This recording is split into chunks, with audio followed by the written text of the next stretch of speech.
एक आदमी ने एक रितिका नाम की बहुत ही खूबसूरत लड़की से शादी की। शादी के बाद दोनों की ज़िंदगी बहुत प्यार से गुजर रही थी। वह उसे बहुत चाहता था। वह हमेशा रितिका की खूबसूरती का तारीफ़ किया करता था। लेकिन कुछ महीनों के बाद रितिका को चर्म रोग हो गया और धीरे धीरे उसकी खूबसूरती जाने लगी। खुद को इस तरह देख उसके मन में डर समाने लगा कि यदि वह बदसूरत हो गई तो उसका पति उससे नफ़रत करने लगेगा और वह उसकी नफ़रत बर्दाश्त नहीं कर पाएगी। इस बीच एक दिन पति को किसी काम से शहर जाना पड़ा। काम ख़त्म कर जब वह घर वापस लौट रहा था, उसका एक्सीडेंट हो गया। एक्सीडेंट में उसने अपनी दोनों आंखें खो दी। लेकिन इसके बावजूद भी उन दोनों की ज़िंदगी सामान्य तरीके से आगे बढ़ती रही।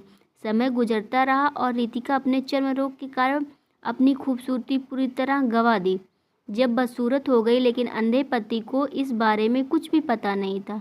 इसीलिए इसका उनके खुशहाल विवाहित जीवन पर कोई प्रभाव नहीं पड़ा।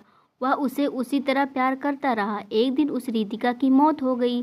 पति अब अकेला हो गया था। वह बहुत दुखी था। वह उस शहर को छोड़कर जाना चाहता था।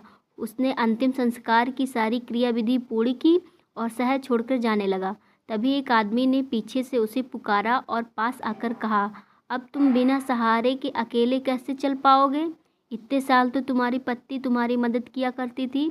पति ने जवाब दिया, दोस्त, मैं अंधा नहीं हूँ। मैं बस अंधा होने का नाटक कर रहा था, क्योंकि यदि मेरी पत्नी को पता चल जाता कि मैं उसकी बदसूरती देख सकता हूँ तो यह उसे उसके रोग से ज़्यादा दर्द देता।